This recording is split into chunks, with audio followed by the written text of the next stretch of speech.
দর্শক, ম্যাচটি কভার করতে অস্ট্রেলিয়ার ডারউইনে আছেন সহকর্মী হাসান আল মারুফ, তার সঙ্গে যুক্ত হবো সরাসরি। মারুফ, চতুর্থ দিনের প্রথম সেশনটাও তো দারুণ কাটলো।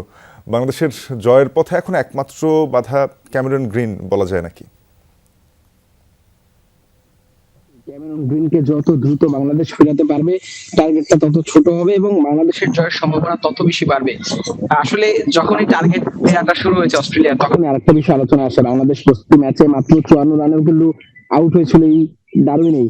সো বাংলাদেশের জন্য যত কম টার্গেট হবে তত সহজ হবে। আজকে উইকেটে বেশ টার্ন কিন্তু আছে, দেখেছি ম্যাচ তাইজুল্লাহ অনেক টার্ন পাচ্ছে, কিন্তু উইকেটে বেশ ভয়ঙ্কর হতে পারে চতুর্থ দিনে যদি স্পিনাররা বেশি টার্ন পাচ্ছে।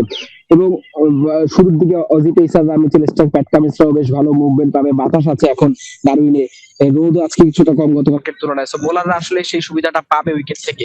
বাংলাদেশের ব্যাটাররা এখন দেখার বিষয় কত কম টার্গেটে আসলে সবার আগে অস্ট্রেলিয়াকে বাংলাদেশের বোলাররা অল আউট করতে পারে, সেটাই এখন বড় একটা প্রশ্ন। মাত্র 15 রানের লিড অস্ট্রেলিয়ার স্কোরবোর্ডে।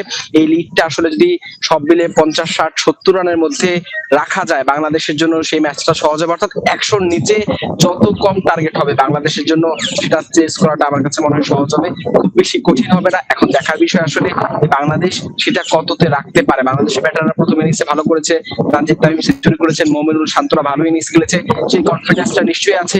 এই পেসারদের বিপক্ষে বাংলাদেশের ব্যাটসম্যানরা ভালো করেছে এবং আমার কাছে মনে হয় সেই কনফিডেন্স থেকে বাংলাদেশের জন্য এখন পর্যন্ত বাংলাদেশ ড্রাইভিং সিটে কোনো সন্দেহ নেই।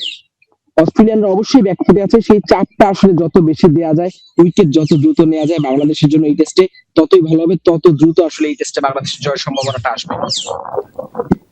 মারুফ, ঠিক তাই। বোলারদের চমক এবং ব্যাটারদের ধারাবাহিকতা প্রয়োজন পড়বে। আপনাকে অসংখ্য ধন্যবাদ।